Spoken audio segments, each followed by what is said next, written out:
Unfiltered. Oh, hey, didn't see you there. I'm Joe Yarborough. I'm not the host of this show, but the two guys who are, they're not experts, but they try their best. As far as they know, everything they say is true at the time of the recording.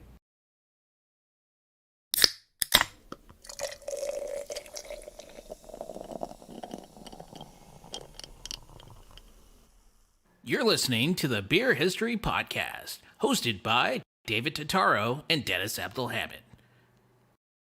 And now, here are the hosts of the Beer History Podcast, David Totaro and Dennis Abdelhamid.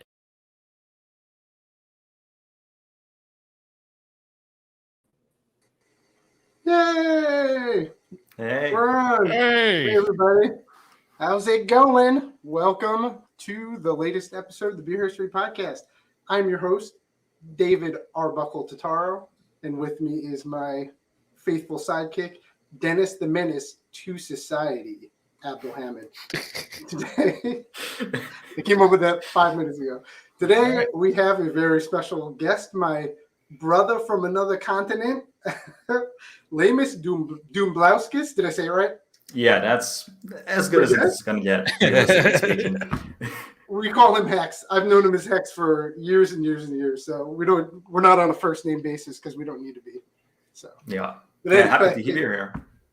Hex is broadcasting live from Lithuania. He is a real Lithuanian. In true flesh. Yeah. Wrong country, Dennis. And we're here to talk about Lithuanian beer culture. We want to talk about the history of Lithuania a little bit because, as we were talking about before the show, people in the U.S. don't know a whole lot about Lithuania. It's not one of the major countries that you learn about in grade school. So I think it'll be a cool opportunity for people to kind of get to know this country that actually had a ton of influence on Europe throughout the past century or several centuries. And that's where Dr. Doom's from, right? From Marvel. I think that might be the only thing that most Americans know about Lithuania, actually. Dennis, thank you. Give me a minute. Wait, I did not know that, by the way, just for the record. Actually, I think it was Latvia, but they both start with L's. So. Oh, that's racist. What? Way to start the show with a little racism, Dennis. It's not racist. I'm just confused by countries start with L. That's it. So, Hex, why don't you tell us a little bit about yourself and give a little intro? Well, I am, as mentioned before, a truly. Sorry about that. As you can see from my apartment, I am really, in a Lithuanian kind of environment here at the moment, sporting like a nice collection of beer that is mostly not Lithuanian for good reason, though. I do for a living, I just do 3D stuff. And generally, I'm just a guy who enjoys history, gaming, and a lot of beer. Yes. And that is why we get along so well. And it's gaming is how we actually came to know each other years ago, playing a game called Travian, which I'm sure there's some people, I don't know if there's any people in the chat right now, but we had a little clan back in the day. This is a game that if you're single, you should play because it's extremely fun and you'll spend a lot of time. If you're married, especially if you have a kid, it will end your marriage and your kids will disown you. It's not a healthy One major rule that we have, me and my other friend, is that since we now have jobs and make a considerable amount of money, to never go back to that game because we will spend all of our life savings there. Dude, it's so bad. Very addicting. Fun, such a fun game, though. It's one of these games where I played it for years and then I quit because it was so overwhelming. And then it's 24 hours. So literally in the middle of the night, you could be getting attacked and it's terrible. German game. Really fun. Anyway, we're not here to talk about Travian, though. We're here to talk about beer. So let's start out by opening our first beer because I've been waiting for like an hour. I should have drank a beer while we were prepping, but I didn't. So this is a beer that you chose that we happen to have in both the U.S. and in Lithuania. Why don't you talk about this beer a little bit? Well, this is a very special beer. I used to work in Belgium for a while. And what I did as my favorite pastime, because everything was closed down due to COVID, I just drank a lot. And this is my favorite beer from there.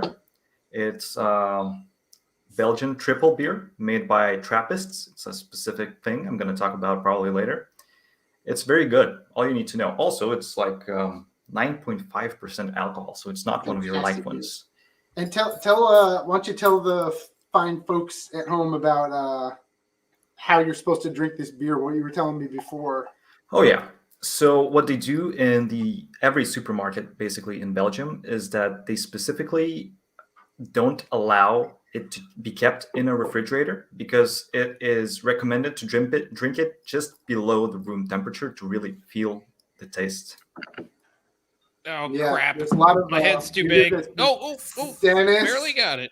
No, a lot of head's a good thing. Don't feel bad. Hey, I like that glass. Oh, where'd you get that from? I'm using Soon to be available for purchase on the beerhistorypodcast.com. one soon. day. One day. Yeah. I've got mine too, but That's why I say soon, because it doesn't put a time limit on it. It's such a good beer. It's fantastic. So, and we will talk about it more in a little bit. I want to spend a little time talking about your time living in Brussels because that's like probably a very different beer culture than it is in Lithuania, I imagine, right? It's basically complete opposite. Really? I don't like their vegetables. So why don't we talk about? That's why I've got you on the podcast, guys. That's actually pretty good. I was expecting it to be not as light as it is. Yeah, well, you know me, I like the light stuff.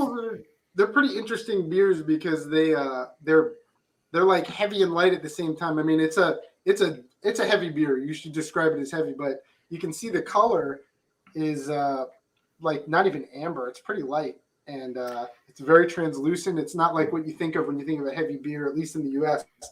Usually heavy beers are the darker ones. But in essence, it is actually like a meal in a bottle because this is made primarily by the monks that are in Belgium in a specific spot.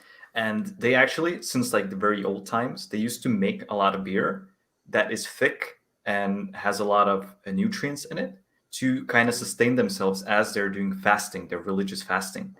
So from this, you can completely have a full dinner. So if you haven't had one, this is our dinner. I haven't.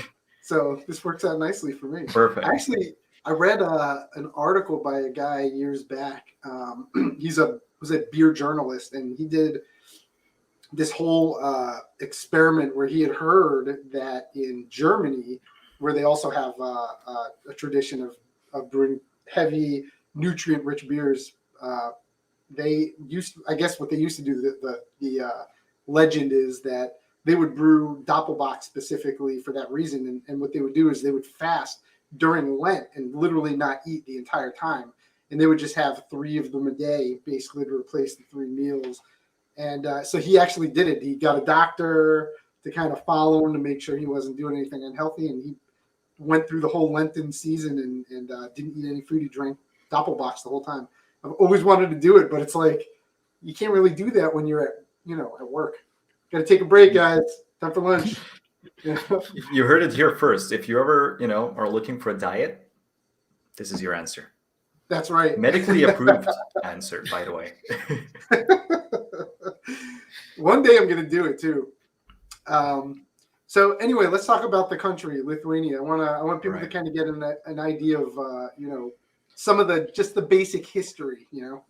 Right. So in essence, in the old and ancient history, we started like any other European country. We're just a bunch of Baltic tribes that were pagan in nature. So we had a bunch of wacky gods assigned to literally anything and everything that moves or doesn't move, including beer. We even had one for that. Its name translates to something like a hop god. So he was just basically hop god. Dude, that sounds also awesome. that would be a great name for a beer, by the way. So we had that, but official kind of mention of Lithuania wasn't until like the early 11th century. And even then, we weren't much of a country. We were just kind of a group of incoherent tribes. And ever since then, Christianity happened and everything. And we became like a large country. A lot of the tribes united. We were like a strong force to be reckoned with. We conquered a lot of the continent, actually, stretching from the Baltic Sea to the Black Sea. We had great relationships with people around us to the extent that, they all declared war on us and completely decimated us in the end. We didn't exist for around a century, actually. We didn't exist Really? on the map itself as like visibly for around 3 to 4 centuries, realistically speaking. And we've survived. What And the was language what itself, what was in the location of current day Lithuania during that time period? you mean like geographically? Yeah, yeah. Like during that time where Lithuania wasn't a country. Like who owned Um, it, I guess? Who was we're basically just a bunch of Baltic tribes that were a group of people that were talking from a spectrum to of like Polish Lithuanian language, and it kind of goes up until it completely transforms into a language that is a mix of Russian and Finnish. So it was just tribes that had like a spectrum of language, kind of. Yeah, That's why I was actually in Lithuania we have like even different regions where people talk a little bit differently, which is interesting. oh that's interesting, like different dialects. Yeah, I was but almost I was even reading like about language. the Finnish thing. I thought that was pretty interesting because we have two of us have a friend who lives in Finland, and we're talking all the time, and I've never really known that you guys had that common thread with language. Could you actually understand Finnish if you heard somebody speaking it, or is it No, not that close? impossible. Impossible. No. So we're at the bottom of like the three Baltic states that kind of are at the eastern side of the Baltic Sea, and we're the ones that are closest to the Poland. So if anything, we understand Polish people quite well. We can't Yeah, really have conversations, but it's good enough to go to a bar and find a buddy to drink a beer with. yeah. That's cool. I think it's like it sounds like Spanish and Brazilian, or Portuguese, I should say. They're extremely similar, but I know a good amount of Spanish, but when I hear someone speaking Portuguese, at first I'm like, oh, is that Spanish? And then you just know some of the words. A lot of it is like you have no idea what they're saying. But Exactly. yeah, and I was reading about that too. Poland and Lithuania had like a what do they call it? It was not even just a relationship. Like you guys So were a actually Polish, it was partner, like right? a Polish Lithuanian Commonwealth, commonly known as that actually. So at a certain point during our duchy, basically all of our lords really intermingled with all the Polish ladies and lords. And at a certain point, we had a lady that was from Lithuania that married, I think it was a king in Poland, and we really had a good relationship with them. So instead of them really taking over us, they allowed us to just be as our own entity, but within the Commonwealth itself. So it's Yeah, more yeah. like United States of Poland and Lithuania, really. Oh, I get you. So it's like you guys were not one country, but you were like one united Yeah, entity. it's That's pretty basically cool. EU before the EU. Yeah. The tiny EU. Yeah, the tiny EU. But then Although I the saw on a three map, we had, but big then we had area like the though. three neighboring countries that really hated us because we were large and our economy was great. We were the major food producer, which was the main economy back in the day. And they wanted all of our land that was really fertile. So Russia, Prussia, those rhyme, and Austria. They really just Ah, yeah. Austria. Yeah. Arnold. Yes, We're they basically coming. attacked us and started splitting us up into like different pieces that they grabbed each their own, and slowly we just stopped existing, us both Poland and Lithuania. And somewhere between like the 16th century and almost 20th century, we kind of lost our existence to the world. We existed in Lithuania. We had like our own state, our own laws and everything, but to the outside world, we did not exist. Which is why there aren't many mentions of Lithuania, because there aren't many records of it. All of it has been deleted either by Nazis or Soviets or the people before them. Oh, the Austrians. Yeah. Yeah, Yeah. exactly. Ja, wirklich.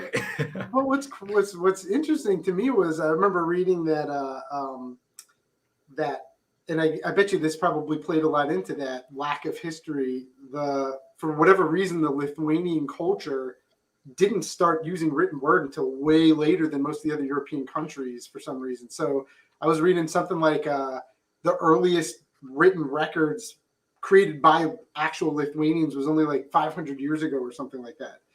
So Yes. anything before that is like it's like mention from outsiders, and that's it. Yeah, we Which had is like one pretty mention of different. outsiders that called us Lithuanians at like 1009, which is a while ago. But realistically, Yeah. one of the first like things in writing were just a group of laws that were written in our duchy. We were Yeah, not yeah, really literate back in the day. It was just farmers and blacksmiths and beer makers. Because fun yeah, yeah. fact, one of the first laws that were passed, among like the first group of laws that were passed in like written text, was also there to protect your hop farms from being intruded upon and destroyed and stolen from. It was actually a thing, and there was actually even uh, punishments also noted down within that document as well. That's pretty cool. It reminds me of the Reinheitsgebot, the German purity law, because that was all about conserving that culture. Well, there's a lot to that one, but it's funny because you see this in a lot of European countries where beer and brewing was such an incredibly important part of the culture. It wasn't like, I think today it seems like a pastime almost. It's like something you just enjoy to relax or whatever. I mean, throughout most of human history, beer and wine, both of them were methods of getting nutrition and sustenance, and people were getting drunk, of course, but a lot of these early beers and wines were very low in alcohol, and they were fed to children. I mean, everybody drank it because you're just getting an incredible amount of health benefit from it. Pretty Exactly. interesting. And I did also read that beer is the number one alcoholic beverage in Lithuania. Oh yeah, it is. I guess by volume, but not by alcoholic percentage. I'd assume. Yeah.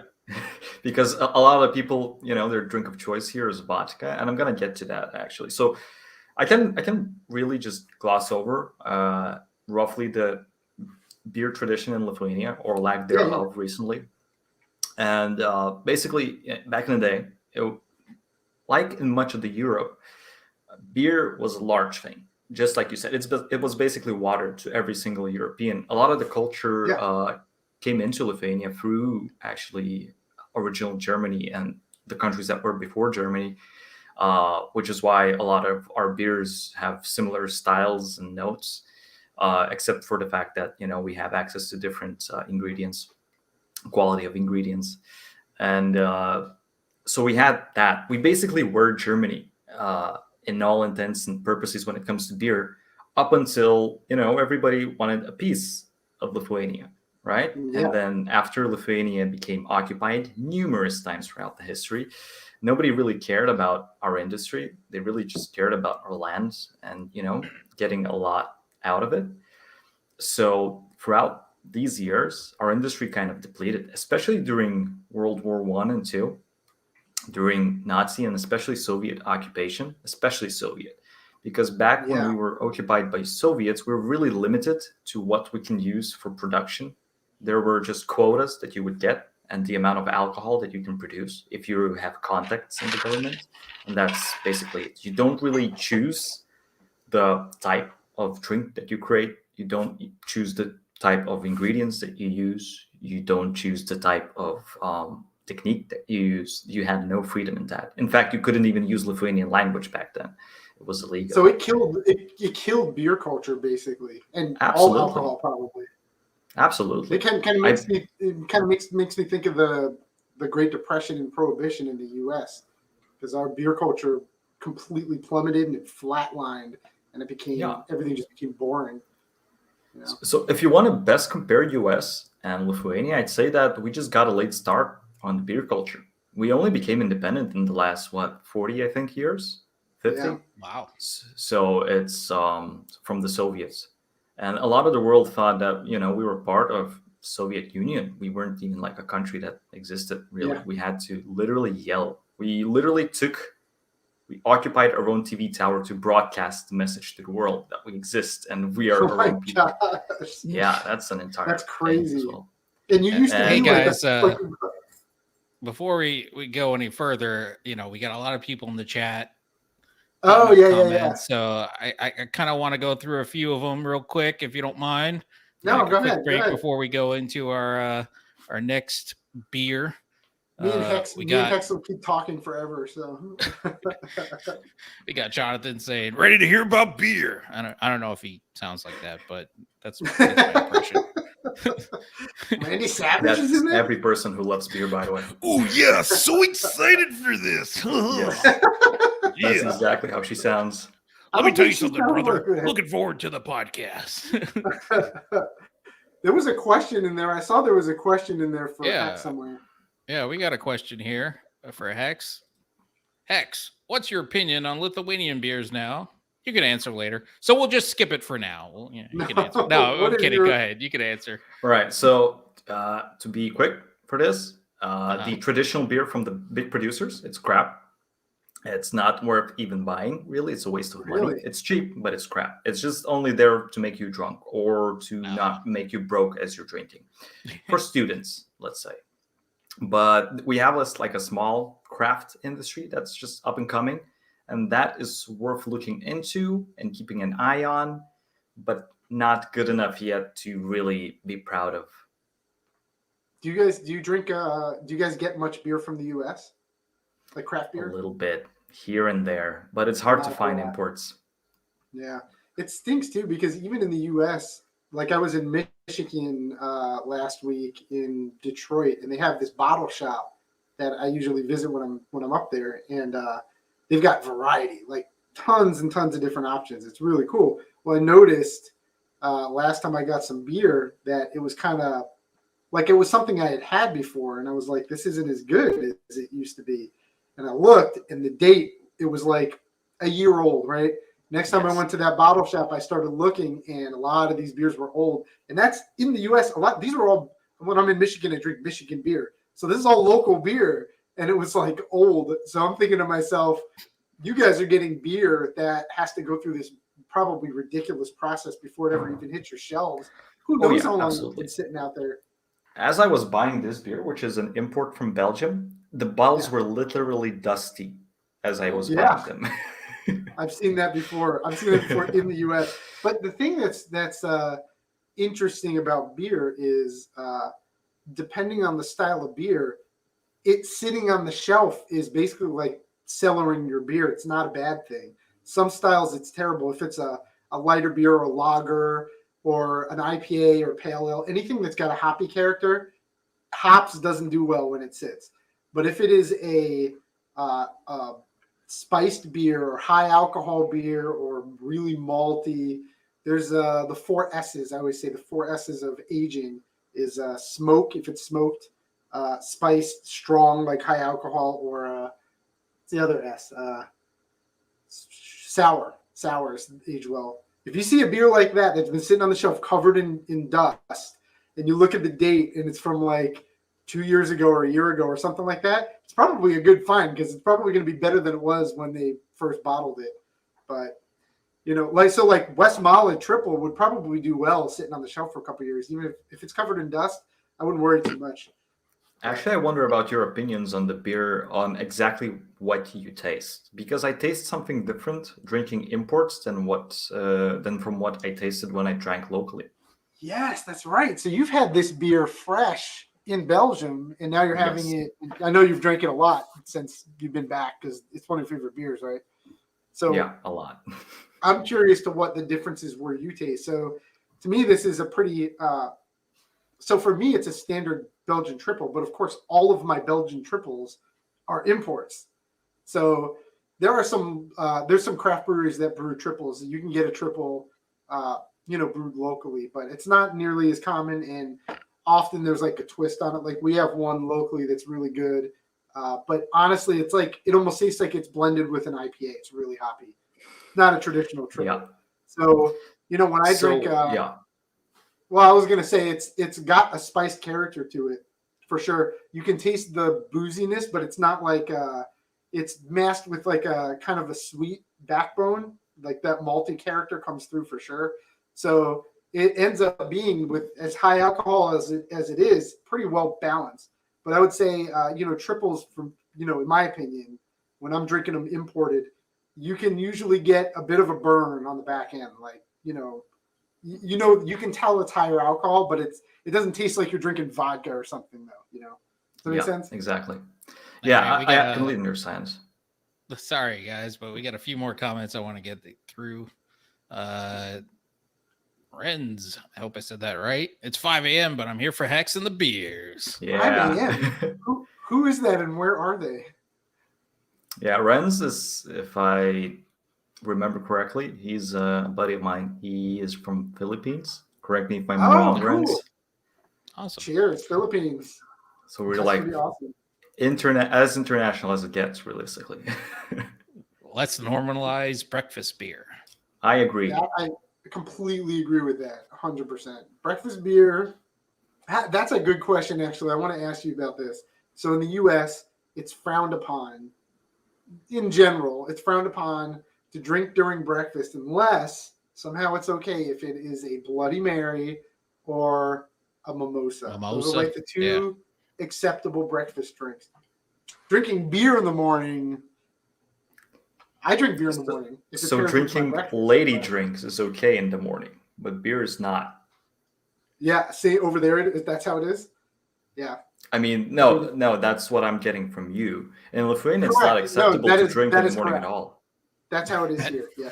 I think we might even have some kind of law, depending on what city or county you might be in, that you can only buy beer at a certain time. It has to be past 7 a.m. or past 10 a.m. Or I know in some of the other southern states, it has to be like on Sunday, you can't buy beer before noon or something. Yeah.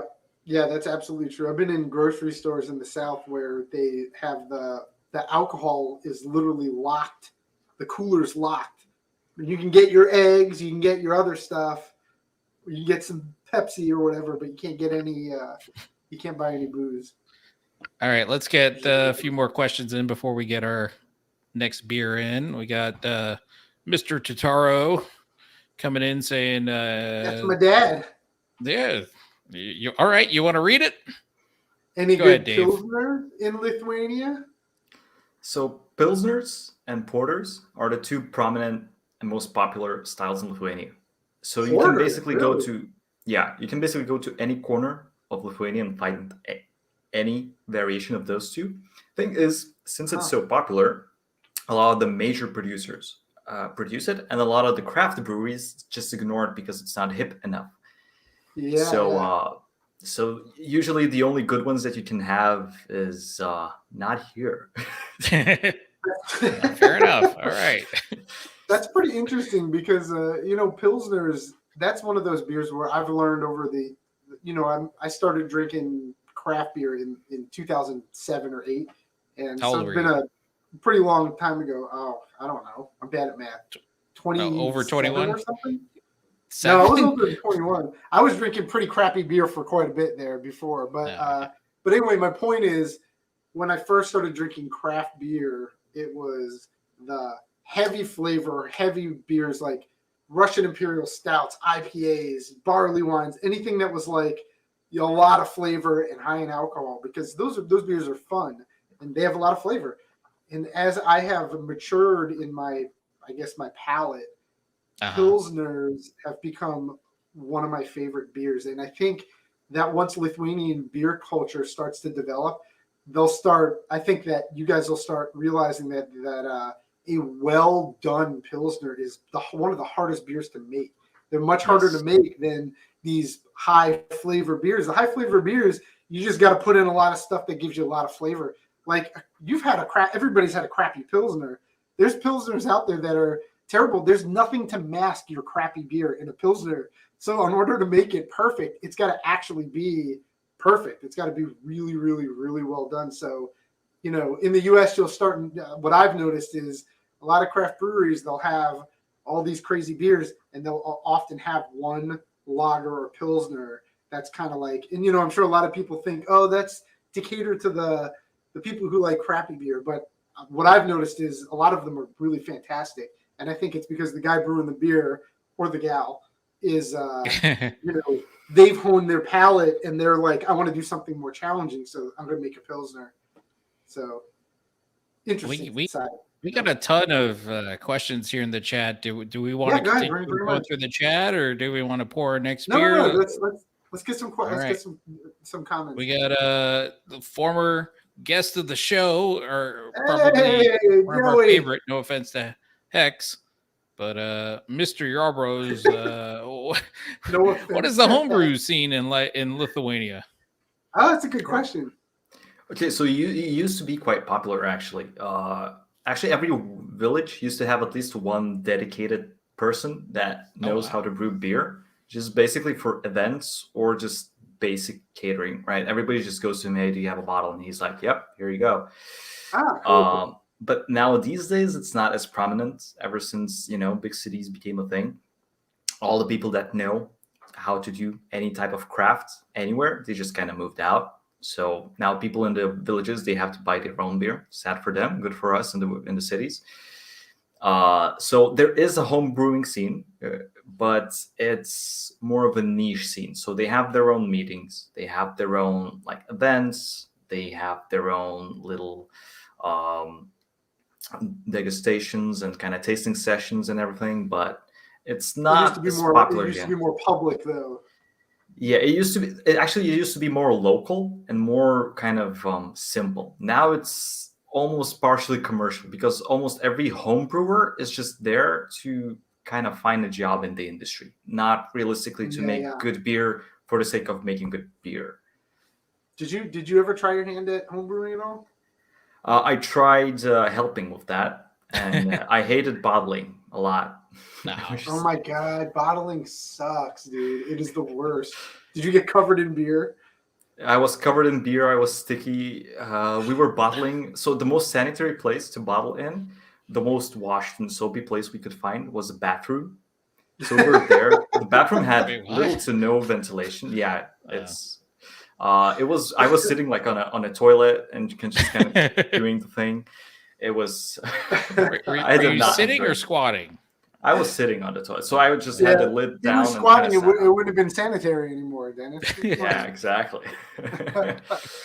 All right, we got hold on. Before we do any more, I need another beer. Are you done with your beer? Dennis, finish your beer. I know you're not done with it yet. I'm done with it. Look, it's empty. Hey, look at it's that. another glass. I'm impressed, Dennis. Don't give away my pretty secrets. Light drinker, so. All right, let's go with this Duvel. Okay. So Duvel, as we're opening it up. Oh, he corrected you. You heard that? Let's go with the Duvel. He's like, Duvel. It's a very American pronunciation. It's spelled like devil, but it's pronounced Deville. Devil. No, it's actually pronounced David. So the reason I remember this beer quite fondly, it isn't in any way extra unique or anything. It isn't groundbreaking, as it is foaming over the glass. But the reason I remember it is because I had a really weird roommate who had a thing for this beer. Because every time he used to just do drugs, he just said that this is the best beer after that. So this is the closest thing you're gonna get to, that's doing the an thing. Interesting taste. The official beer of drug addicts in Lithuania. Not in Lithuania, in Belgium, actually. I don't think they. Oh, that was in Belgium. That was in Belgium. Pork, Belgium. So that's a good segue.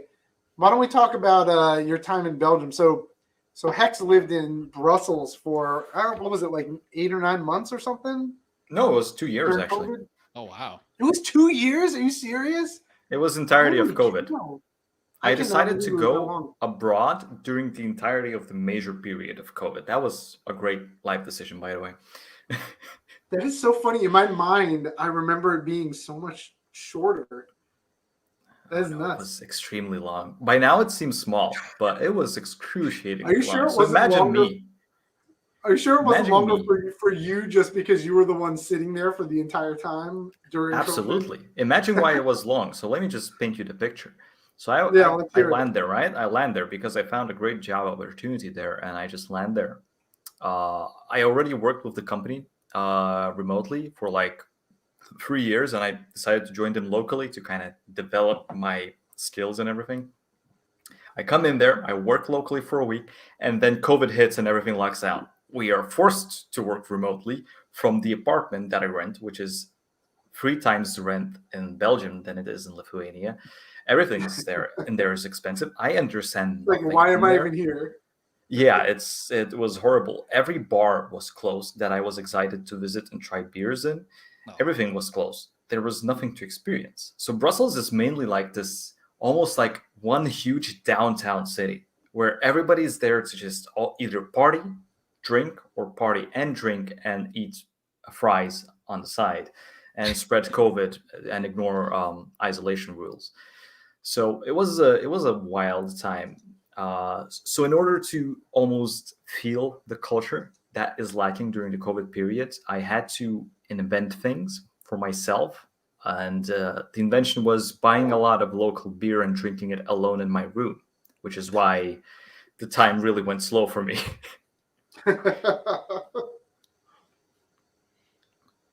All right. So let's a go lot of through, the time it was only just watching Netflix and drinking beer. That is go crazy. So through, by the time like the last like few months before you came back, had places opened back up at all? Because Belgium Yes. had like they had a big resurgence of COVID at one point, didn't they? Yes, Weren't they, like- actually 2 large waves, and we ignored both of them because it was just not fun. So Brussels was like the Florida of Europe, is what you're saying. Chances are you're drinking beer that was made during COVID. Wow. Dude, that's pretty nuts, man. So after everything opened back up, like, was there a particular place that you were like, thank God for this place? You know what I mean? Oh yeah, so I had the same roommate that has issues with substances. I always worked late because I'm a Lithuanian and we're known as extremely hard workers. He was always done with work super early, and he always went to the bar to save us a spot because all the bars in the center, and I lived in the center, were always Yeah. packed, extremely packed. Everybody Really? loved At the the end of fact that COVID, everything it was opened like up. this still. Because what year was it when you came back? Because we're saying the end of COVID, but there was more COVID after too. You've been back So- in Lithuania for a little while. I came back end of 2021. Okay. Yeah. So it was just like almost A year ago. receding and then just jumped back up. Almost a year ago, yes. Yeah. And I had this bar, which name is perfect. I love the name of that bar. It's named Flamingo. And they had this really unique way of ordering, right? So since there's a lot of people that come in there, they just grab one beer and they just go out. They really hated the fact that some people just got a beer, didn't pay, and just left because a lot of the tables were just on a sidewalk outside. So they Jeez. actually implemented a system where you had to scan a QR code, which was half rubbed off the table. You had to scan it, order on like an app, and then pay with a Belgian card, which I obviously didn't have. So my roommate had to pay for me all the time. Great, by the way, business plan. And that's the only way to order it. Or you go up to the bar, you pay ahead of time, but they're really annoyed about it and everything. People there are not nice, really. The views Sounds of like Hex do Detroit. not reflect the views of the Beer History Podcast. We love Belgium. We love Belgium. Look, To they be can fair- act any way they want. Their beer is amazing. Do you see the head on this? This is insane. Absolutely. So It's to be fair, I crazy. lived I've there never seen during anything like COVID, it. Look so at I'm that. extremely biased. It's like ice cream. Yeah. It's Yeah, it's thick. very- It's actual beer. Wait, hold So, on. I gotta hold it right. yeah, screenshot that.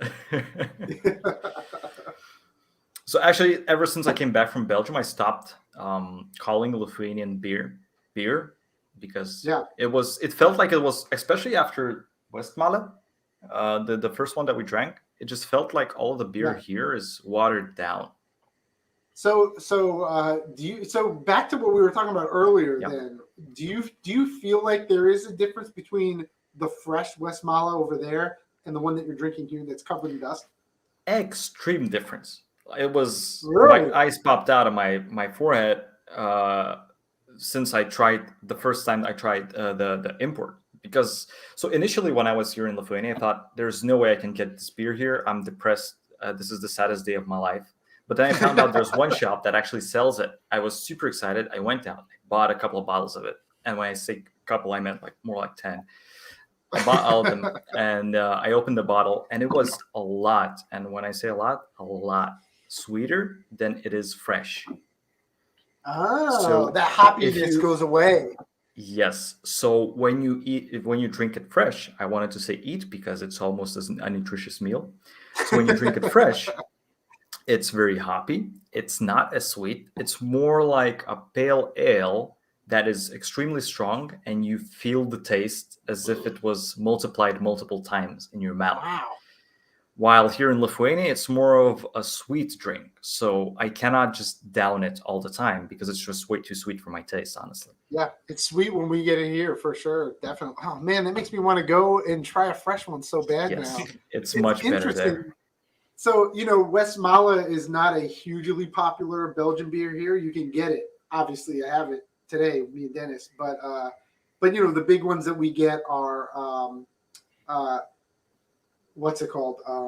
Delirium, huge, right? You can get it anywhere. Delirium Tremens, Much. and then they've got other varieties as well. And I there's have a glass there's for a it right handful of here. others too. There you go. Oh, There's yeah. that famous pink elephant. But what's interesting is I've had a lot of these beers over and over and over again, and I've always just had these ones that have sat on shelves and been imported from Belgium. I'm going to go to Belgium one day, and my mind is going to be blown. I know it by how Absolutely. completely different they all are, and this is Absolutely. proof of that. It's making me excited to go visit Belgium. Oh yeah, so Belgian beer and fries are the two reasons, and the sauce, the specific sauce that they have for the fries, are the three major reasons to go to Belgium. So fries What's there the sauce? are just. So the sauce. Do you like mayonnaise? Is the Oh, big yeah. question. I Right. freaking So love mayonnaise. imagine mayonnaise but spicy. Okay. Really, like it's got a kick to it. It's got a good kick to it. So it's not sriracha kick, but it's like at least 50% of that. Oh Right? man, So like just a nice mild kick to it, and then on top of that, it's already a great sauce. And now the name of the sauce is samurai. What? well, like with the samurais with a sword. Yeah. So the name of it is just samurai. It's Okay. spelled exactly the same. So the name is cool. The taste is awesome, and you That dip sounds the most badass. amazing fries a world can offer in it. It's great. Really? So are they really crispy, crunchy fries? Because that's how I like No. my fries. So they're actually thick and a little bit soft in the middle, and they're very nicely seasoned. So it's not bland. Actually, in Yeah. fact, you can just eat them alone without any sauce, and it's great. Interesting. The fries. So I a didn't lot know of the this. times, my dinner used to be just a couple of triples and just a serving of fries with that sauce, and that's it. That is a Doesn't sound bad to well-balanced me. diet right there. You know what? All That's right. honestly probably a healthier dinner than most of the stuff that I eat for dinner. You know what I mean? Better You than get a lot frozen of food. nutrients from those two triples. So Exactly. All right, guys, we're gonna get back to the chat here. We're just All right, let's do the getting chat. bombarded with questions here. Renz is saying, I think I'm gonna say this right. Is kvass the same as beer? Did I say that right? I've heard of that Yeah. before. What is kvass?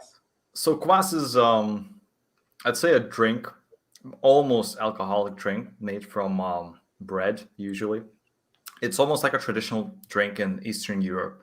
I don't know if there's a good way to describe it. It's basically non-alcoholic beer that is very sweet. So Okay. it's what you give to the kids to say, "Yeah, here you go, some beer." So that's sort of like interesting, 'cause a we- Spanish Malta. Oh yeah. That's Yeah. a good example because that's And Malta. Red, You could easily ferment Malta and turn it into an alcoholic beverage. There's a ton Oh, of yeah. sugar in it. Yes, So. that's it has stuff like is- Before we- 0.3% alcohol, something like that. Yeah, super tiny.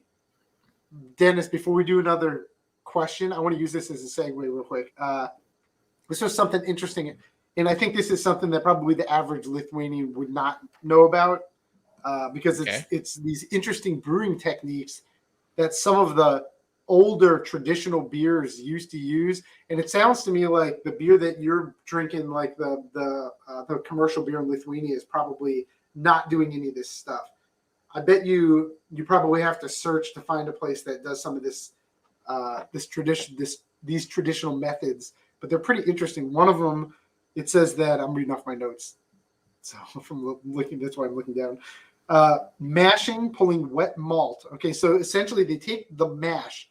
If you guys watched the Beer 101 episode, you might remember The first stage is the mash, which is basically like making a tea with the malt. So they take the grains, they soak it in water, they pull out sugar, and what they used to do in Lithuania is they would actually take those grains that they call it spent grains. In the U.S., you take the spent grains and you use it as fertilizer, or like a lot of farms they'll give it away to farms. They use it as horse feed. They actually would used to take the malt, the wet malt. They would put it in pans and bake it, and baking that malt would cause it to caramelize. Then they would take those pans of caramelized malt and put it back in the brew and continue the brew. And then they would pull out all this flavor from that toasted malt. That's pretty cool. I've never heard of that before. And then they'd make the beer. Another interesting one was they would ferment the beer. So the mash is the first part. That's when you do the grain, what I was just talking about. Once you have that, and you've got all that sugar, the sugar is what turns into alcohol.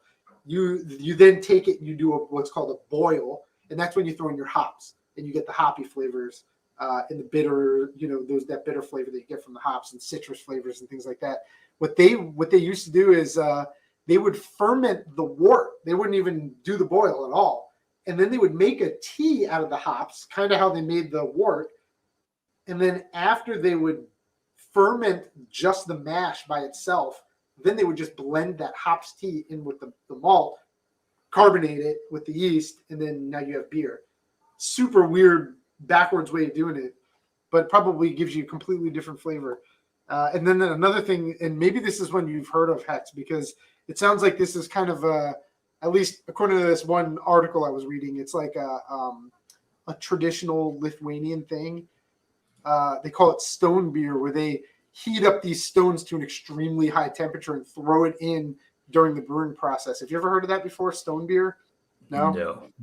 So it sounds like these are things that used to be a thing. It was a traditional thing in Lithuania, which is unique to Lithuania. It's not something that was done in other countries, that probably has fallen out of favor because it's expensive or time consuming, or maybe the result has too much flavor for the common folk, because that's how commercial beer is, right? We don't want too much flavor. We want it to be what people expect. We want it to be simple. That's how it is in the U.S. too.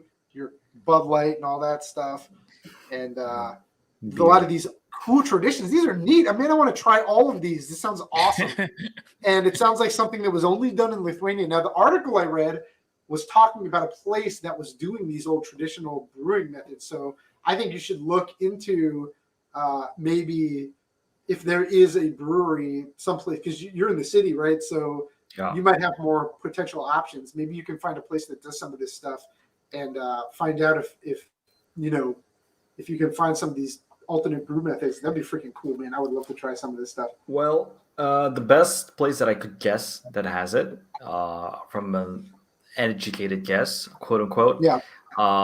We have this small village, not small. I'd say it's medium sized for Lithuania. That's name is basically the meaning of the name of the village is basically stone, and they have a beer company that's from there. So I wonder if it's, because they're pretty popular. Got to be it. I bet you that's it. Because they have this niche like beer that they just do. It isn't like they don't have like a style that to name it after. It's just a beer that's named after the village, and that's it. Have you ever tried it? Honestly, no. Oh, you gotta try it. I want to know now. I bet you that's it. It's this stone thing, because out of all of these, the stone one was the only one that had a name. They literally called it stone beer, and it has to be it. It has to be it. We have like a couple of actually really. It's like craft beer before craft beer was a term. It was almost medieval age craft beer. Even a lot of people really loved experimenting because every village had their own, little twists on the formula. Some of them were more interesting than others. And we had this other beer that's more probably worldwide known as it's not beer, it's a drink actually from fermented honey. Oh, I don't know if there's a name for it in English. Mead. So fermented honey is in the U.S. we call it mead. Yeah, it's basically mead. It is mead.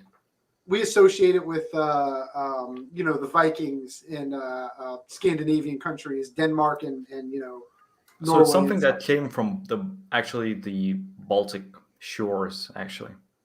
Oh, that's pretty cool. Yeah, So that's another thing you want to try if you visit Lithuania is the mead. Then the meat. It's hard to Yeah. find, mostly because it's not mass produced by anyone. But yeah, That that's the sucks. thing. Blame the Soviets, by the way. A lot of the things that we had that were good, they were destroyed. So Those Ruskies, and they're causing yeah. trouble again, man. Yeah, yeah. Now we have like a craft beer industry that's up and coming, but at the moment they're in the stage of look at this wacky taste, and it doesn't taste good. It's just wacky, and that's Doesn't that's taste it. good. All right, Like we we got have Wacky like for the sake of wacky is not a good thing. yeah, no. guys. We got a bunch more in yeah, the yeah. chat to go through. Renz did confirm he's from the Philippines, so I was Woo! correct. just want to say that. I saw Joe's. Oh, go ahead. I think it's pronounced Xanos. Says, guys, I'm not an alcoholic. Am I in the wrong place here? Weird Bart Simpson. Yeah. No, This that's is the okay. place where we convert you. I don't know if you guys saw, but Christopher left. Christopher's an old buddy of mine that I used to work with years ago, and he said he had to go, but he doesn't even drink alcohol, and he watches the show. So yeah, I mean, although it's just if you're a history buff, this is the show for you. I've gotten Christopher I've gotten him to drink alcohol multiple times when he's hung out with me, because that is the type of influence I have on people. You can be that's the rule you have with people. Is it something to be proud of, though? It is, okay? I haven't produced any alcoholics yet. I've only produced responsible, occasional drinkers. Dennis, you're not much of a drinker, but you've drank a lot more since you met me, haven't you? Unfortunately. Sandra says cold beer in the morning sounds tempting. It is so good. So let me tell you about a beer I just had. So I'm wearing my Founders shirt. I went to Grand Rapids, Michigan, which I'd never been to. I didn't know anybody goes there willingly. Michigan is a mitten. No, Michigan's great. So right here is Detroit, right by the thumb. Yeah. On the opposite end is Grand Rapids. That's where Founders is. And Founders was awesome. It was a lot of fun. And they had a beer. They've got a beer that's a common beer of theirs that you can get pretty much anywhere, called Dirty Bastard. And it is super good. It's a Scotch ale. It's very malty, high alcohol. It's really sweet. It's a great beer, depending on what you're eating. And they put out one that was a French toast version of Dirty. It was French toast, dirty. Or French toast. Wow. French toast, Dirty Bastard. And dude, I had it with breakfast while I was up there. I'm telling you, the right beer with your breakfast, and there's not many. Most beers don't go with breakfast. You just got to find the right one. It's like game changing. You get some pancakes with a French toast, Dirty Bastard. Telling you. Not that you can get it now, but they can bring you one day. I'm going to come visit you one day in Lithuania. I am. Oh, yeah. Rick Scoops wants to know, what kind of beer would you guys recommend for a newbie drinker, such as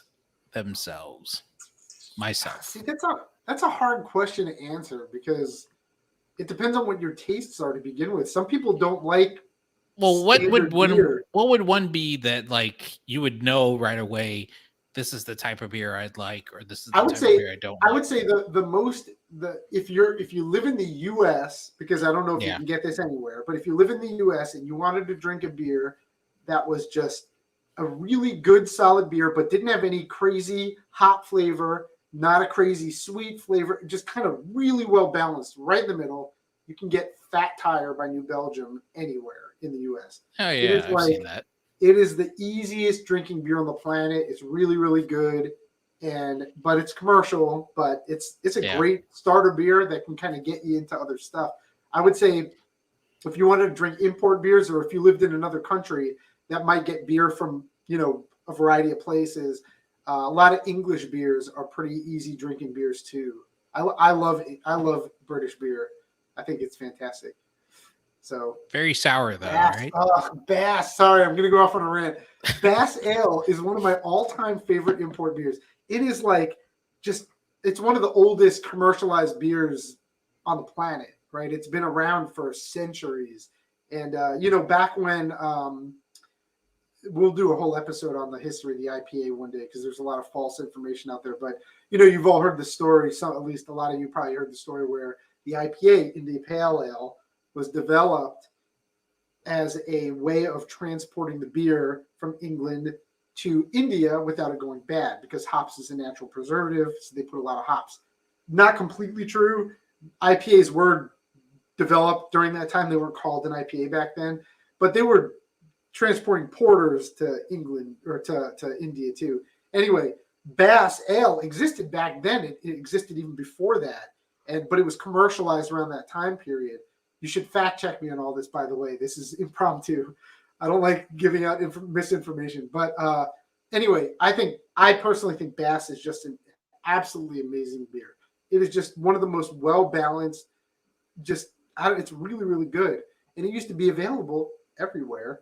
And this past year, disappeared off the shelves. They never made an announcement that it was going away, but nobody carries it. There's a British pub locally called Archie's. Cool place if you live in Melbourne.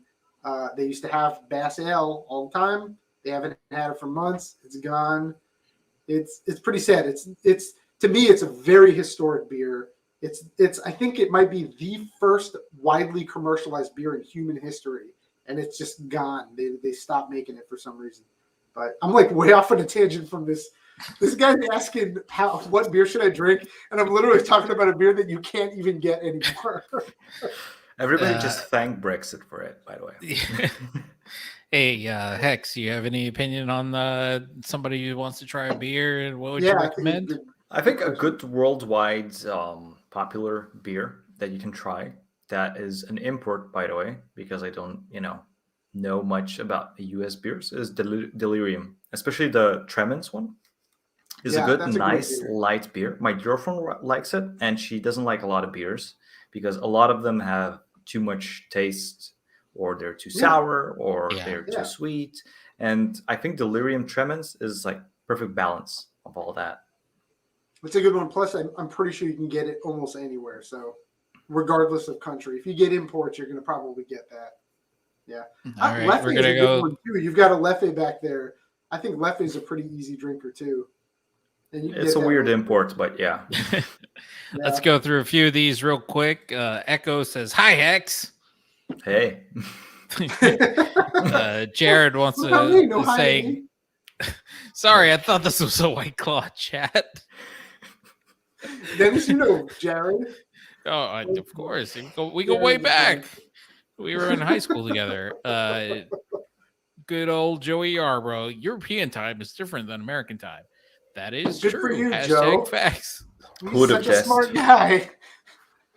It's midnight here. Is it really? Dang. What is it, like almost 5? Yeah, 5 o'clock. This Joe, is Chris saying goodbye. Go ahead. Thanks. I was talking about Christopher before. Yeah, thanks, man, for tuning in. We appreciate it. Oh, I think Joe here is advertising his next show, Drink and Dash. I don't think that's a good idea, Joe. I think it's a great idea. It's Drink and Dash. Joe mentioned in one of his comments Delirium Red. That was one of the beers I suggested. So do you not get that, Hex? You don't get Delirium Red? It's so we have a couple of places in Lithuania where you can buy necessarily only imports, uniquely only imports, and you can find that there. But generally, it is not sold in most grocery stores. Hard to So we have like this small place in my town. It's called Niche, and it only sells imports, just niche beers, and it has that and a lot of other beers. Some of the like Sierra Nevada stuff as well that you can find there. Oh, no way. I know so we've our buddy in Finland, Lexi, he is obsessed with Torpedo, which is funny because he lives in Finland. They've got it bad. I feel so bad. Finland, Norway, it's so expensive. Sweden. I don't know why their beer is so expensive there. It's like obscene. I mean, if I can drink beer, you got to be into it. If I can go on a short tangent to explain the way that people drink beer here in Lithuania. So we have this thing that you might not have in the US, is that we have limits of time of when you can buy any type of alcohol. that you need. And it's quite stingy, actually. It's not as lax as you might imagine it to be. So here in Lithuania, you can only buy beer from, I think, correct me if I'm wrong, I think from 9 a.m. to 8 p.m. Oh So my, imagine so it's you're like finishing up. what me and Dennis were talking about the South, where you can't buy on Sunday or you can't buy in the morning. So you guys Yeah. across the whole country, it's like that. It's crazy, and it gets worse, by the way. So up until 8, right? So I personally, I usually finish work around 6 or 7, depending on things, and then I got to go to the shop and really rush it, and then I have to really push the lines and kind of contest between all the other local bums and alcoholics that want to buy beer before the time runs out. So that's not really a fun experience. So there's that, and also so. Another addition to that law is that during Sundays, you can only buy beer between 10 a.m. and 3 p.m. Oh So my it's just God. a tiny, Why? small window. Where did they even Is get that those numbers from? so basically it's just reducing the alcohol usage, but the only thing that it is realistically doing is affecting the people that don't have a problem with alcohol, and the people that do have a problem with alcohol, they'll just make time to buy it, and that's Of it. course, they're gonna buy it when they need to buy it and just Yeah. stock up. It's not like you can't drink beer when it's off hours; you just can't buy it. That's Exactly. ridiculous. Yeah. So whenever after work, I'm just rushing to the store if I need to stock up because there's a time limit there. All right, we Well, got a you few should do more. what I do. I buy my beer in huge bulk. Well, What? I do, dude. I'm not kidding. I'll go to Total Wine some days and I'll spend $200 on beer. Plus, I I have 2 believe kegs it. at my house. And I swear to you, I'm not an alcoholic. Although that is what an alcoholic. That's what an alcoholic would say. But I'm not. I don't But believe anyway, that. speaking of being an alcoholic, Nah. I'm gonna open the next beer. Anyway, So we lined up with the first 2 beers. Heck showed me the beers that he had purchased beforehand. That's how we were able to line up the first couple. But I couldn't get Leffy, even though we do get Leffy here, and that was the third one he had. So instead, I got something else that I know he does get, which is a really good beer, which is La Chauffe. Am I saying it right? La Chauffe. Do Yes. you don't say the E? Do you? Hex? They so How do they say it's actually a French beer that they sell in Belgium. It's called La Chouffe. Oh, it's actually French. Yeah, Really? it's French, but pretty popular in Belgium. I think it's more popular in Belgium than it is in France. Then in France, that well, the- it's marketed here as Belgium. Hold on, let's see. Yeah, they call it. Is it- Well, the style is a Belgian style, Yes. so it's probably brewed in Ah. France to the Belgian style. There is an entire style named Belgian Pale Ale. yeah. So a lot of Belgian pale ales that different breweries around Belgium do, they kind of import into Belgium as like a test if it works, and if it works and if it sticks, they're gonna be rich. That's it. Then they do it. Yeah, this is like all head. Look at this. isn't that what you call the guy that drives your limo? Chauffeur? Chauffeur. I mean, that's a good one. No, it's not. That's a terrible one. Don't tell him it's good. That's great. I love Damn that. it, By the Dennis, way, that's Dennis, terrible. don't tell anyone that. Don't let anyone put you down. Did you see what Joe said? He said, "If La Chouffe fits, drink it." Oh, Joe. That's so Oh, bad. Joe. You're great. Oh my All right, I'm gosh. gonna go He's through the- a few more comments king while of you guys puns, pour man. here. We got Reed Scoops going. I have friends that are conjoined twins. They went to Europe this past summer, so the other one could try. All righty. Joey, since I assume that means Hex, was there during COVID, did you get any chance to visit any Belgian breweries? No, Breweries. because a lot of them were either out of Breweries. town or a lot of them were closed. So it was very strict in Belgium. They only had supermarkets open and some of the offices. I worked in an office and it was almost illegal to work in an office even back in the day. Jeez. So it was really hard to visit breweries, and most of the time, But if you the visit, people didn't care. yeah, no, the people realistically, people were they didn't care for the law. It's Yeah. a whole thing about Belgium, Yeah, but it's a tangent that I might not get into. But no, it's hard to visit breweries. The only place that I visited, so they had like this Also, if you're ever in Belgium, just write down this name. So they have this place called Brussels Beer Project, and it's a uniquely craft brewery. Really, really uh, following the styles and the themes of all the craft beers in the US. Every type of beer that they make is unique. And if it sticks, they keep it in production. If it doesn't, they don't keep producing it. They come out almost every month or every other month with really new, interesting styles of beers. A lot of sours. I love the sours that they produce. And one thing that's super unique and I loved about it. So I work in an office, and our boss bought all of us in the office a beer advent calendar. It was the Oh, that's greatest month of awesome. my life. So they just have like 24 beers. Some of them are like wine barrel aged, some of them are sour, some of them are just pale ales or lagers or porters. There's just a lot of different styles to discover there. All of them are different. All of them are different. And the last style was this Japanese brewed style beer. I don't exactly know how it's made. It was splendid though. What So style was it? What was that one? it was like this Japanese style beer. I don't even know how they make Really? it, honestly. It even had like this small like logo of like approval that it was just done by the tradition that they Actually, had to yeah. follow. I mean, we did a whole episode on beer in Japan, and I think Yeah. Japanese beer culture is really interesting. I'd like to try that. That sounds cool. They really like their approvals, right? So if anything is approved by the Japan, it's something really serious. So they had it approved. It Yeah. had like a whole seal of approval on it. It had like a little knot on Cool. top of it as And like the this is the last Brussels. beer. This is all the Brussels Beer Project. Yes, so it's only just one brewery. So you go in there, it's insane. I have like a glass from them as well. I love it. It's a Brussels Beer Project right there. Man, I want to So if go. you're ever in there, it's just right in the center. They have a brewery as well. They have their own shop where they sell their own beer. And by the way, every bar in the vicinity of the center of Brussels has a beer from them. Every single one. Wow. Really? And So they're funny that thing popular? is, and one thing that really caught my eye is that, as a lot of you might know, IPA is not the most popular thing to drink among like casual beer drinkers. It might be too much for you. It might be, you might Yeah. not like it. And their most popular beer is named Delta IPA. And it's like a more Really? mild take on an IPA. And this is the most popular beer they have.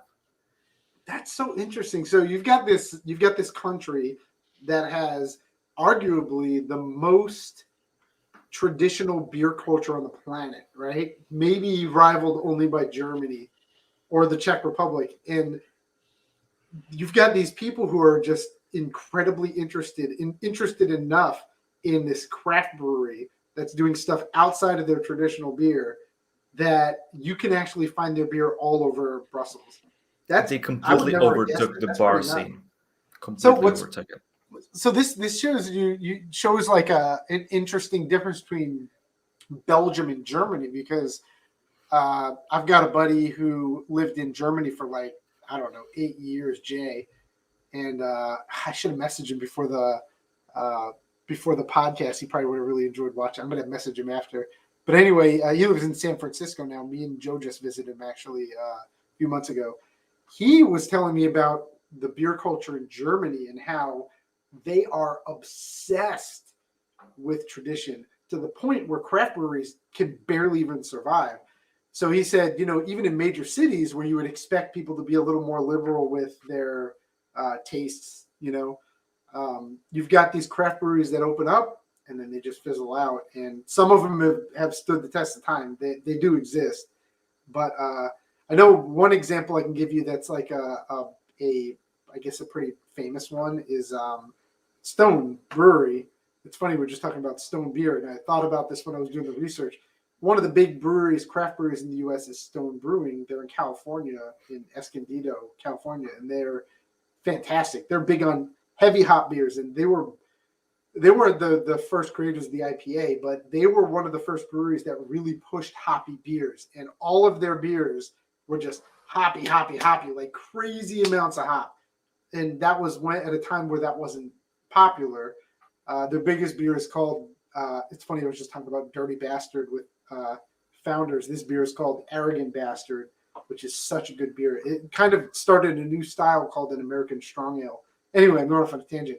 Point is, they became huge in the U.S. You can get them in any state.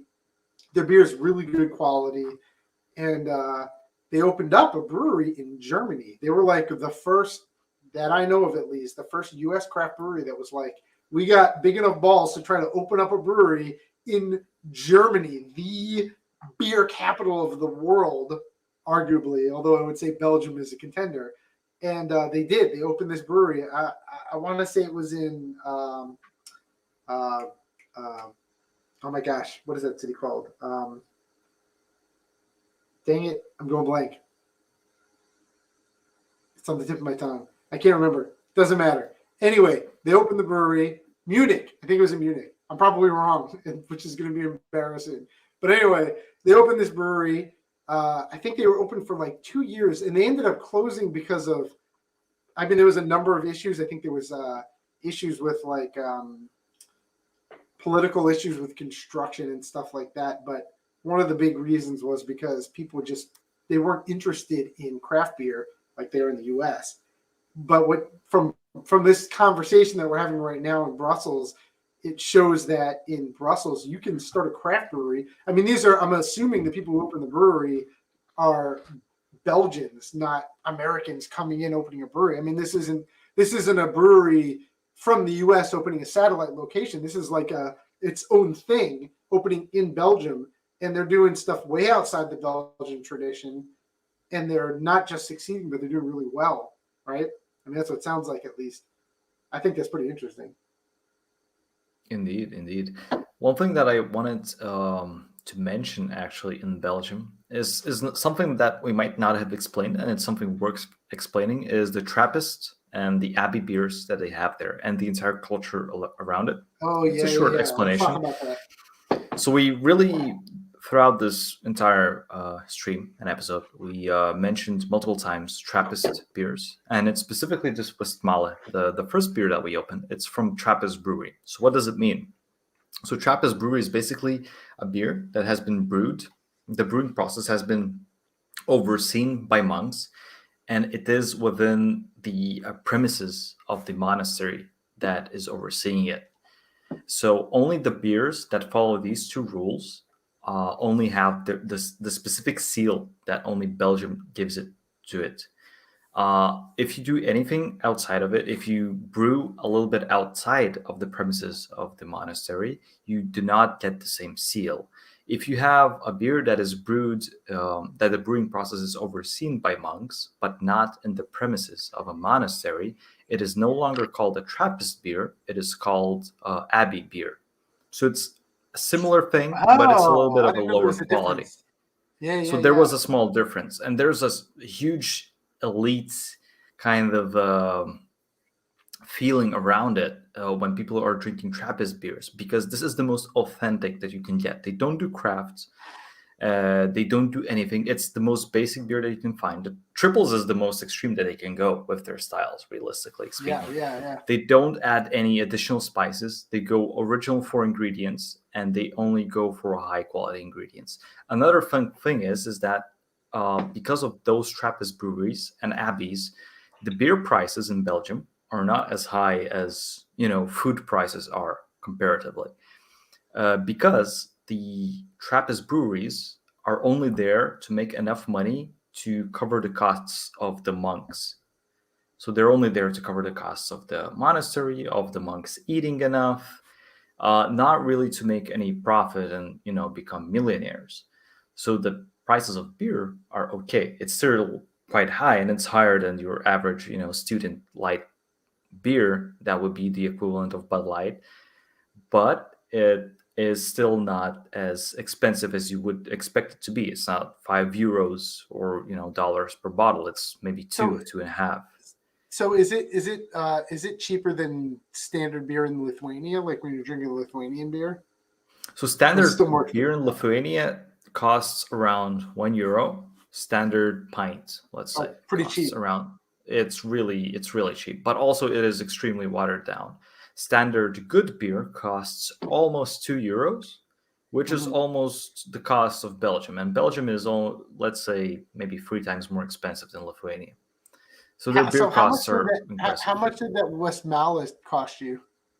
So in Lithuania, it costs 3.5, I think, which is a lot. And what it cost in Belgium? And in Belgium, I think it was 2.5.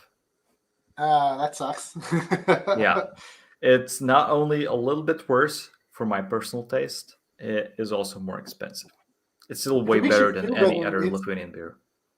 it's even more expensive here. I think I spent maybe $4 for that Westmalle, and then some of these beers, like some of these Belgian beers, I don't remember if this La Shelf was one of them, but they can cost as much as like $5, $6, $7 per bottle, which Le sucks. Chouffe is not worth it. Westmalle, worth every penny.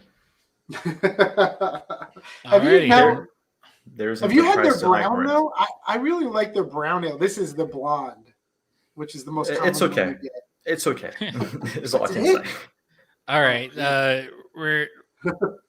I just want to get through a few comments here before we end the show. Yeah. Jonathan says, so are beekeepers fairly common in village brewers in Lithuania? So not necessarily village brewers, but we have a lot of beekeepers just in general in Lithuania. Honey is a big part. Almost every household has like a jar of honey, and a good portion of it is not bought from the grocery store. A good portion of it is from the acquaintance who has an acquaintance who has a beekeeper.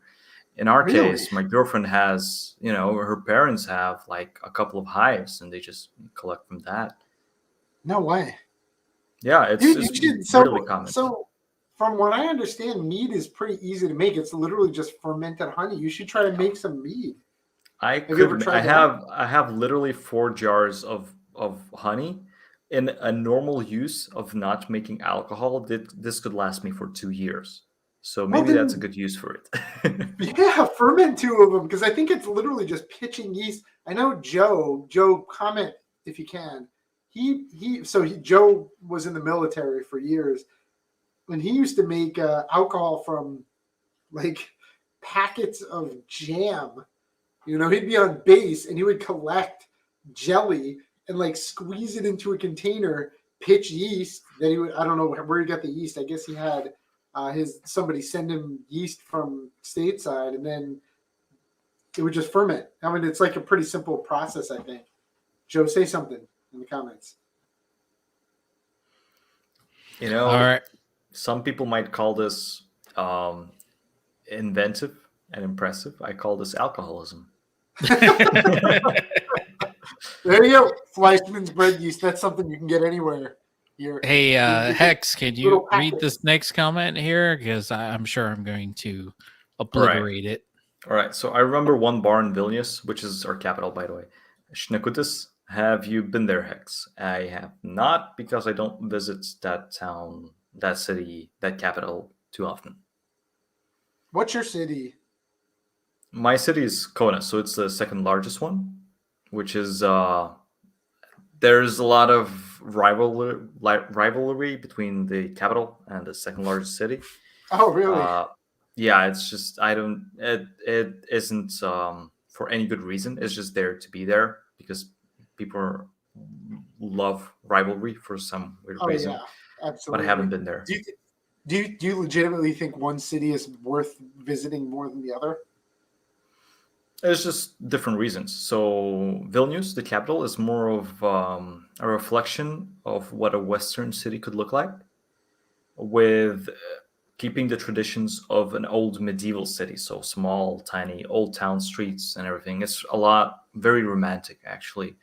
Oh, While Kaunas, the city that I live in, is more of a student city, and it has more focus on nature and really keeping up and not really taking down any greenery from it. So a lot of green, a lot of trees, a lot of bushes, a lot of parks. It's a very open air city. You don't feel claustrophobic in it. Maybe that's a good way to describe it. I've seen a lot of your work from your job where you've done visualizations of like different architecture and stuff like that. And I noticed there's a lot of nature in it. Is a lot of that work in your, like, are these projects within your city, or do you think that it's like more your influence from living in a city that's very nature heavy? I think it's both. So a lot of the nature heavy stuff comes, like the inspiration from it comes from my city. A lot Yeah, of my early works are just there because that's the real situation. We have a lot of grass, we have beautiful trees, we have people that are willing to really create beautiful gardens in front of their streets, even if it's a flat. People spend time creating nice hedges and nice flower fields in front of a flat, which you don't see often. But in Belgium, a lot of the recent projects that I work on are in Belgium. They have oh, actually a specific focus. The architects have a nice specific focus to almost always have either a solar collector roof or a lot of greenery on the roof and the terraces and on the side of the building having like climbing that's plants and cool. stuff like that. I It's think like a that's huge awesome. focus for it. Yeah, yeah. So like I was saying earlier, me and Joe went to San Francisco a couple months ago, and we visited my friend Jay, and he lived in this pretty nice condo where the top floor, the roof level, was basically a gigantic garden. It was really neat, and you got this amazing view of the city, but you were in nature. I mean, there were plants all over the place. Me and my wife are big plant people, so I may or may not have taken clippings of some of the plants there and brought them home in my beer suitcase. What I've noticed every time I go on a trip now, me and Alexis just went to Michigan. I was just talking about that. And I've got a beer suitcase, which I recommend. If you guys don't bring beer and whiskey home with you when you go and travel, you're wasting your travel time because you're in these different places. You can get all this stuff that you can't buy back at home. If you buy one of these beer suitcases, I used to wrap it in dirty clothes. You can do that too. It works. But I can bring home I don't know, probably 20 different bottles and cans of beer in this suitcase and just check it. You just check it as a check bag. And they're like perfectly safe in little foam compartments. Cost me like 200 something bucks for the suitcase. Totally worth it. I'm just saying. I'm going on a tangent again. But my point is, one of those little beer cutouts in the foam, I've noticed I always end up shoving plants in and then I bring that back. I'm a plant guy. I don't know what to tell you. Okay. Leave me alone. All right, let's get through. I think two more questions here, and then we'll call it a day. We'll wrap it up. Super wants to know: do they put big stones in the beer? I'm not a beer guy, so I don't know. Is that a legitimate question? Apparently they do.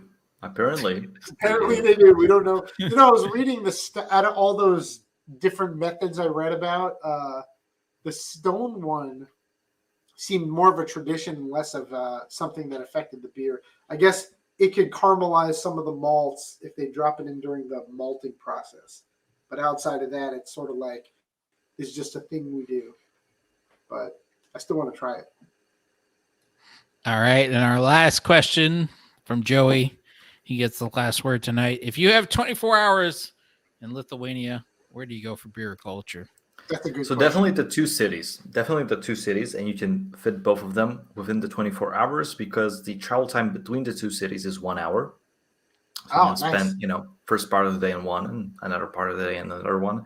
So the first city, the capital, has a nice beer bar, and it's also a shop at the same time. It's called Beer Bible, not Beer Bible, Beer Library is the name for it.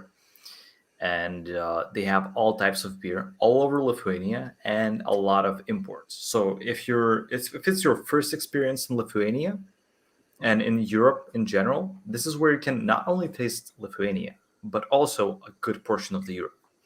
Granted, it's a little bit fermented more than it should be, and it'll be either sweeter or in another taste than it should be. And then go to my city, which is Kaunas, and we have that niche bar here, which has even your local beers from Sierra Nevada and other beers from all over Europe and US and all over the continent. That's where awesome. you can get most of the beer. So it's actually called niche, like the word like the English word niche. Yes. That's pretty. It's cool. like a translation to we have like a Lithuanian word for it, but it sounds pretty much the same. It's niche. Yeah. It's the perfect name for a small bar that has a lot of import beer. It is, man. That sounds awesome. I feel like if you looked online, you would know that's the place to go just because of the name. So Also, it's super small and comfortable. So it has maybe like 8 seats. Like it's just a bar and just a wall of beer around it.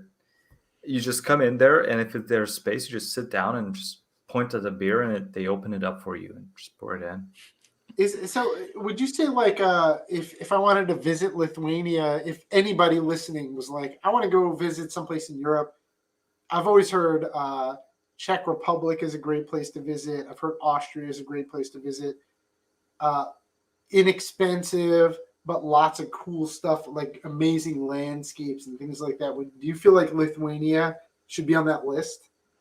100%. We have a bunch of castles. We have a bunch of hills that were supposed to be, hills for castles, but they weren't. But there is an entire like thing built around them to show them off. There's so many landmarks. We even have like a hill of crosses, which is, I think, the most creepiest thing that you can find in Lithuania. We have a hill that has the most crosses on top of it than any other hill in the world. And it's a Oh my place where gosh. people brought their their crosses to, because Soviet Union denied a lot of religion and a lot of Lithuanian language. So people had to be secretive about their religion and their language. So they had to bring stuff secretively.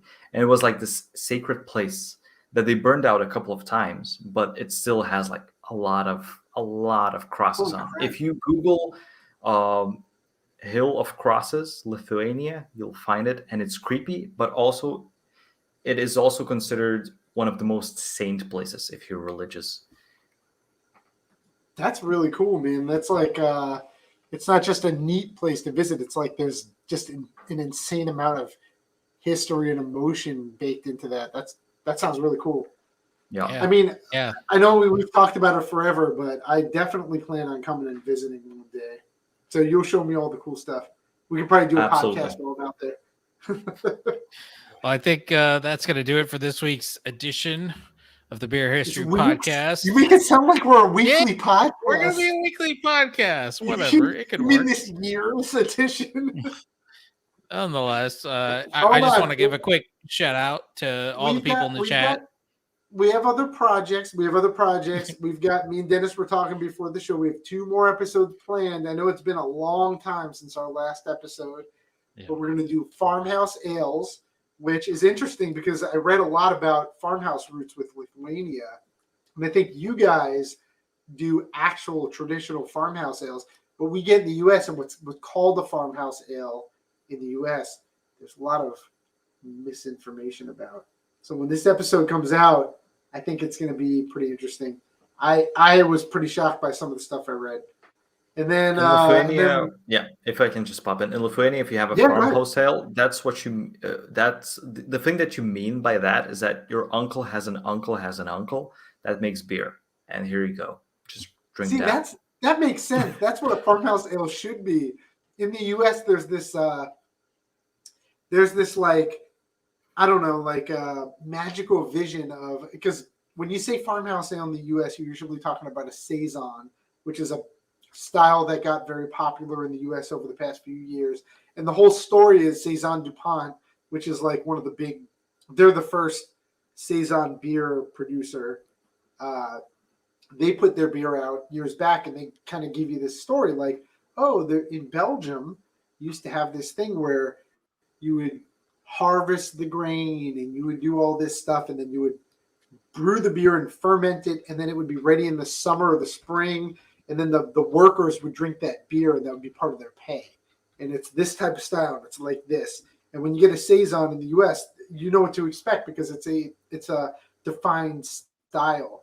But the more I dug into this style, the more I found that it's kind of BS marketing, and real farmhouse ales in Belgium were nothing like what we drink today, which we'll talk about when we have our farmhouse ales episode.